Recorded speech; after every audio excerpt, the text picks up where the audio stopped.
Well, I think he's the audience. I think he is the sort of receptor of the idea.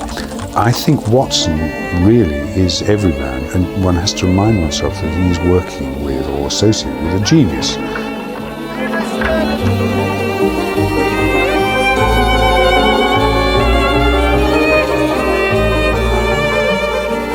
Conan Doyle, he wrote these extraordinary stories. I always think it's the clash between the kind of beginning of everybody's interest in science combined with the kind of Edwardian obsession with the Gothic. And it's the clash of these two things, which Holmes represents, this scientific mind who analyses it, and people wanting explanations, which I think may be why Conan Doyle eventually turned to spiritualism, wanting some kind of explanation. Watson, does anything else remain for me to explain? Yes. I spent some of my early years in Hollywood with my father, who was under contract to RKO, and amongst his very, very close friends was Nigel Bruce, who I remember very well. Lovely, avuncular, amusing man, very good with children. I suppose I would have been about 8 years old, and I remember him with great affection. I had no knowledge that the films were being made, and it wouldn't have meant a great deal to me at that age. But of course, subsequently, they became great heroes, he and Rathbone. My father, Cedric Hardwicke, played Holmes in, I think it was 1945, with Finlay Currie playing Watson. It was for the BBC. He only did the one. I think it was the Speckled Band. It's memorable mainly for Conan Doyle's son, who talked before the actual play was recorded. I talked about his father and remembered being in a restaurant in a hotel in Edinburgh and his father identifying people, much as Holmes does. You're a left-handed gardener. You're a student of archaeology. You've published a paper on the theories surrounding Neolithic burial rites. You are the Reverend Francis Roundhay, vicar of the parish of Tredenick Wallace. Astonishing, sir. In the 60s, I was very fortunate to join the National Theatre when Laurence Olivier was running it, and it was a kind of golden age for a bit. And sadly spoils you for everything else, because all of us who were in that company look back now and think, my God, how lucky we were. And Jeremy was part of that company. It was a very large group of actors, something like 90 of us, and we were divided into two separate companies, and Jeremy was not, he and I were in different companies, so I never actually acted with him, though I used to see him a lot around the theatre, and he was much more a senior member of the company, really. He was very different to the Holmes that we all came to recognise as a great performance. And if you come down tomorrow, there's not a man from the oldest inspector to the youngest constable who wouldn't be glad to shake you by the hand. Thank you.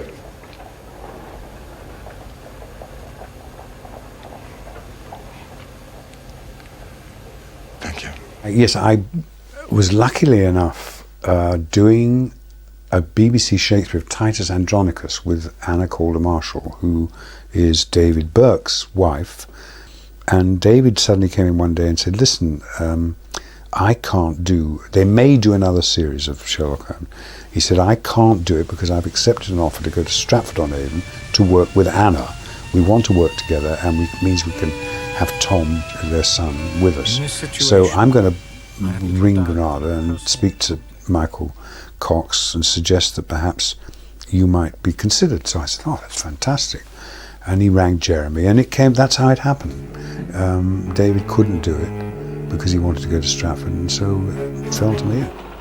I had seen them, and I knew how the standard was hugely high, but as an actor, it was thrilling to be asked to do it because one knew how good it was. And, you know, I was familiar with the stories, not familiar enough as I subsequently became, but I knew there was a, you know, there was a possibility of another 10 or 15 being done, and that was very exciting. The Abbey Grange was the first one I was involved in, and a director called Peter Hammond, who subsequently did a lot of them, did it, and he gave me a couple of notes which were hugely important to me, and they made a lot of difference to the way I looked at the part.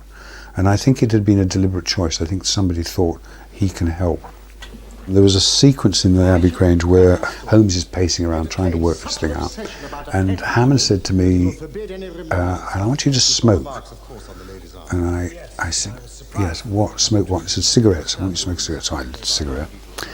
And he said, no. He said, keep the cigarette very close to your face. Don't move it away too far. And it doesn't really mean anything in its explanation, but in the context of what we were doing, it immediately made me think, yes, that suggests time and concentration. And it somehow triggered something in the back of my head that made me think, Watson, I don't know why, and I couldn't explain it to you. But I remember saying to Jeremy, I feel, before that happened, I remember saying to him, I feel I'm disappearing inside my costume. I just felt everything was too overwhelming. There wasn't an awful lot for Watson to do. And I do remember David saying that he found it very difficult to have to react a lot without having a lot of text. Jeremy subsequently found that he got a bit fed up, and I think understandably, with having to learn huge amounts of text, and tried to get the writers to dispense a bit of it to Watson. So I picked up some of the kind of bits that Jeremy didn't really want to do. I recommend my friend Watson.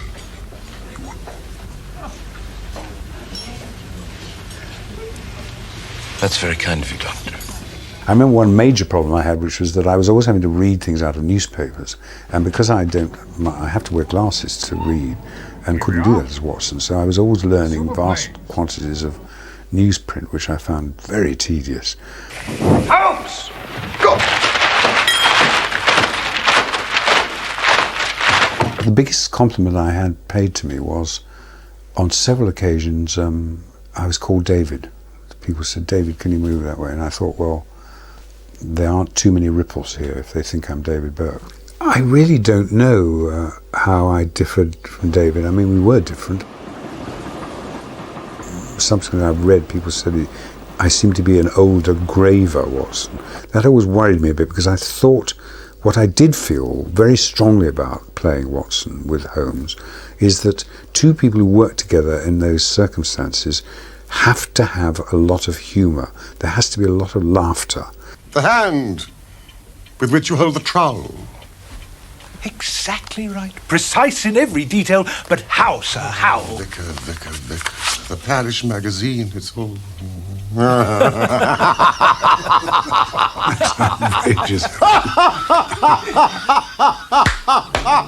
I consciously remember thinking every time there was an opportunity to bring out that sense of humour between two people, or the fact that you could smile at certain things that Holmes would say or laugh at things that he would say, seemed to me very important. It seems to me people who work together in a rather difficult job tend to laugh a lot. An astray!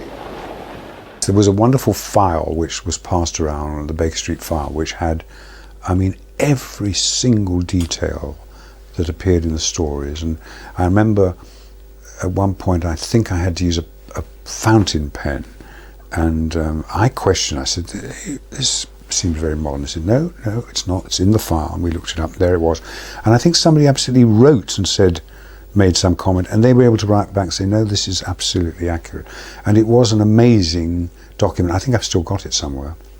But it was a measure of the immense care that Granada took at that time with that series. I mean, there was just nothing that wasn't studied and examined. It's not easy doing period drama in modern England. I mean, you've got endless problems. The Canon's got endless problems with television aerials, and they had the most wonderful set of quickly remedied things. Like, I remember at one point we were filming in London, and there were yellow lines in the road which you could see through the back window of the carriage that Jeremy and I were sitting in. So somebody came out and they had a roll of cobblestones, like a sort of, and they just went whoosh, like that. Thank you. I think Michael Cox deliberately held back the empty house until we'd done two together and felt sort of reasonably comfortable. I think the empty house is quite a tricky. It's tricky for Holmes because he's got this kind of way out disguise, and then Watson fainting and everything. So it's a wonderful story, but quite difficult, and I was very grateful for the fact that it was kept back. And by that time, I felt much more confident about playing Watson. Watson, do you mind if I smoke a cigarette in your consulting room?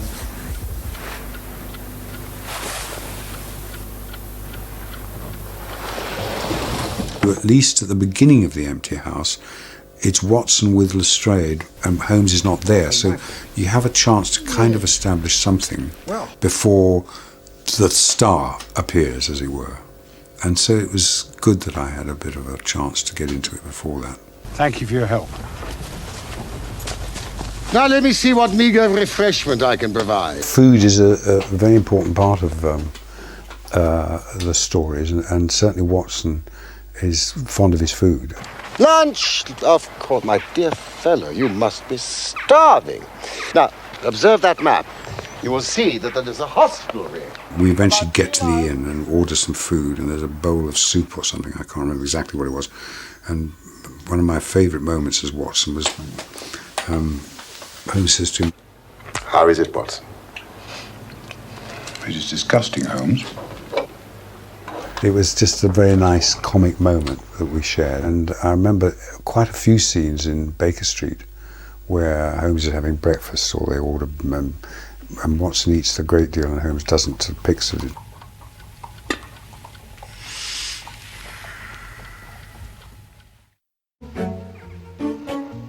Jeremy was wonderful. He, in the end, decided it was a bit like playing tennis with a great tennis player. If you manage to stick the racket in the right place, he's going to hit it hard enough at you for the ball to just go back. No reservations about the fact that I thought it was a great performance. On song, it was superb. And he had the ability, which I've never understood how he did it, to bring a kind of phrase I've used, a whiff of Edwardian acting onto the small screen, which is I mean, it's minimalist television. I think we shared a sort of sense of humour, and he made it very easy. He would do extraordinary things. I remember he used to walk around with one of those disposable cameras in his costume pocket, and he would snap the crew, actors, whatever, and then every week he would pin these pictures up on the door of the studio. So everybody immediately went to look to see whether they were on Jeremy's pictures. They were not great photographs, they were just snaps, but it had the effect of making it feel like a family, a team, and Jeremy led it, no question about it. He led it. Once or twice in my career, I feel I've done more real harm by my discovery of the criminal than ever he had done by his crime. He had one or two very crafty things he used to do. He was a terrible smoker, which didn't help his health, and every morning on way to location he would buy 60 cigarettes, which he would smoke during the day. And we filmed in a number of National Trust houses which smoking is forbidden. So Jeremy would get round this because there would be a new director or somebody to know his habits. I knew bloody well what he was doing. And he would call the director and said, I think Holmes should smoke in this scene. I feel... He said, well, have a pipe. No. It requires him a cigarette, so he would then chain smoke on the set, where everybody else was banned, smoking. And they never picked it up. He would always find some way of doing that. And he had a black scarf, which he would put round his head. Anyway, he had some very, very eccentric habits that he came up with.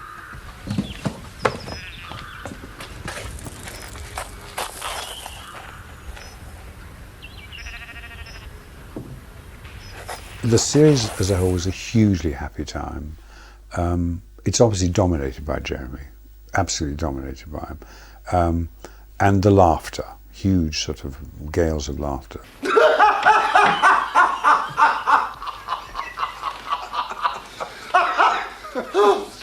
And dominated also by the most wonderful locations. I mean, we filmed in these beautiful, beautiful houses, of which Cheshire is absolutely awash with marvellous 19th century kind of follies that were built by businessmen and merchants and things. And although, curiously enough, the most important one, I suppose, is Baskerville, and we filmed that in an extraordinary house outside Stoke, which the location manager found by accident. The whole series was a hugely happy occasion. Two wonderful producers in Michael Cox and June Wyndham Davis, who were wonderfully knowledgeable about the stories. lovely casts of people, because people were thrilled to be in it. They were thrilled to be in it. I made lifelong friends of a number of people who I still see frequently.